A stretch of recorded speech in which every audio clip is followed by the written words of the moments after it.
Hello students, welcome to the channel. Today we are going to understand a literary device जिसका नाम बहुत ही short and sweet है. You can see here, pun. कितना प्यारा सा नाम है. तो काफ़ी इंटरेस्टिंग भी है ये concept pun. Let us understand this concept and please watch the whole video carefully because we will make you cover this concept thoroughly with the examples of daily life, with the examples of literature. And please do not forget to share and subscribe the channel as well. Let us start the topic now. तो topic की शुरुआत करते हैं पन के साथ, पन की डेफिनेशन के साथ.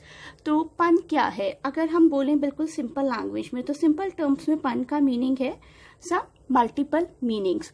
तो एक ही वर्ड में कई बार एक से ज़्यादा मीनिंग्स छुपे होते हैं और इन मल्टीपल मीनिंग्स के थ्रू ह्यूमर क्रिएट करना पन कहलाता है. तो मल्टीपल मीनिंग्स में छुपे हुए कुछ मल्टीपल डिस्क्रिप्शंस, कुछ मल्टीपल इंटरप्रिटेशंस, इन सब को जब यूज़ किया जाता है एट अ ह्यूमर लेवल, तो that is what we call पन.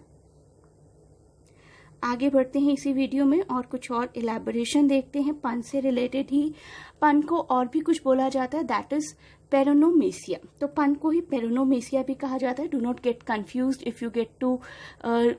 if you come across this term.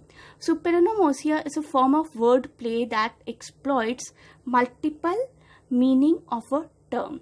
और एक पन मिलकर बनता है कुछ होमोफोन्स के थ्रू. अ पन is a joke based on the interplay of homophones. Do not worry if you do not know at present what is homophone.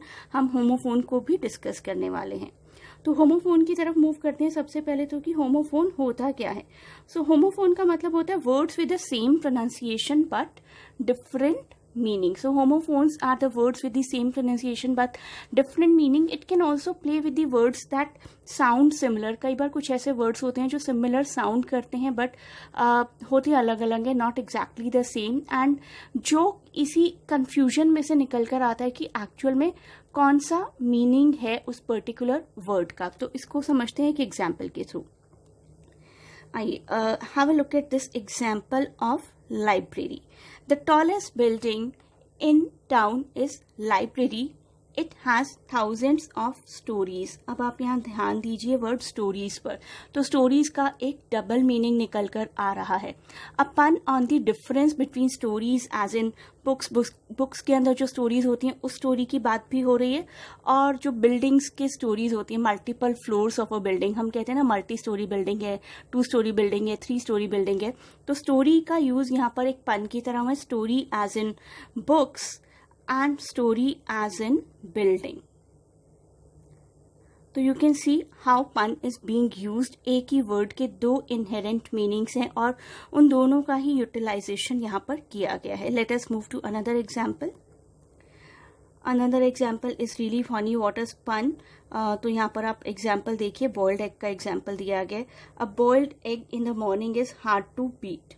तो एक बॉइल्ड एग को वैसे लिटरल लेवल पर भी बीट नहीं किया जा सकता. बीट तो सिर्फ रॉ एग को किया जा सकता है. और हार्ड टू बीट से यहाँ पर ऐसा मतलब है कि उसका कोई कंपटीशन नहीं है, उसका कोई मुकाबला नहीं है. जैसे अगर मैं बोलूँ कि so and so student is hard to beat, मतलब उसको पीछे छोड़ना मुश्किल है, उसके आगे कोई और नहीं है. तो in that sense hard to beat has been used in a double sense. This is an example of pun, a witty use of word play for comical effect. Beat का 2 तरीके से मीनिंग निकाला गया है यहाँ पर. तो beat becomes a pun here. Let us move to literary examples now. Literature से रिलेटेड एक एग्जाम्पल करते हैं. तो यहाँ पर आप देख पा रहे हैं one character is on the verge of death.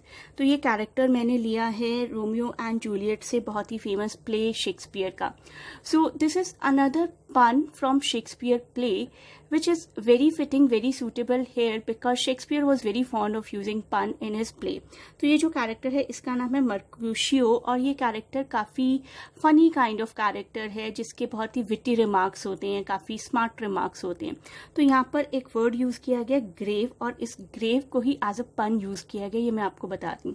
So Mercutio is about to die और उसका जो वुंड है वो काफ़ी गहरा है एंड मर्क्यूशियो नोज कि मुझे अब मर ही जाना है. So the dialogue here is no TISS not so deep as a well not so wide as a church door but TISS enough twill serve ask for me tomorrow and you shawl find a grave man. तो यहाँ पर आप देखिए grave तो grave को यहाँ पर double meaning की तरह यूज किया गया, implies that next day he will be serious. हम कभी कभी कहते हैं ना he is a very grave person, तो दैट मीन्स कि सीरियस पर्सन। तो कल को उसकी लाइफ खत्म हो जाएगी, कल को उसकी लाइफ में कोई पन, कोई स्मार्टनेस, कोई विटी रिमार्क्स नहीं बचेंगे, तो he will be a grave person. And in another sense after death we go to grave, in that sense also he will be a grave person. तो you shall find me a grave man. तो next day he will be a grave man, serious man, as well as a man in grave. So this is how the pun has been used in the word grave.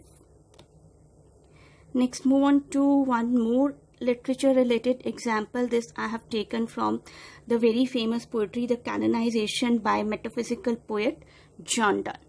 ये line number 36 है इस poetry की. If you want to study the whole poetry please go for it. This is a very beautiful poem. So यहाँ पर word cannon का use किया गया as a पन. पहले मैं पूरी लाइन पढ़ लेती हूँ. And by these hymns all shall approve us canonized for love.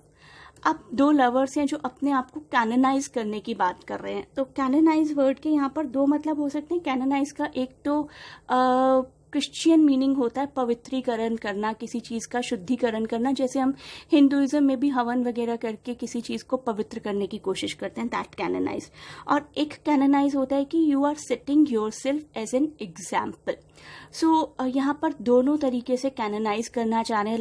Lovers अपने आप को सेंटहुड भी दिलवाना चाह रहे हैं, और लवर अपने आप को एज अ बेंचमार्क भी रखना चाह रहे हैं. जिस तरीके से हम लवर्स कहते हैं ना, रोमियो जूलियट, लैला मजनू, हीर रांझा, तो वो अपने आप में एक बेंचमार्क है, बेंचमार्क ऑफ लवर्स. तो एक तो वो वाला कैनन हो गया जिसमें आप अपने आप को बेंचमार्क बनाना चाह रहे हो, और एक कैननाइजेशन हो गया कि आप अपने आप को प्यार में शुद्धिकरण करवाना चाह रहे हो, अपने आप का, खुद का, अपने प्यार का. तो this is how the word canonization has been used as a double meaning, as a pun. So I hope this term is pretty clear to you now, and you can contact us by calling or by sending a message at the given numbers over here. And please do not forget to share and subscribe the channel, and best of luck for your exams.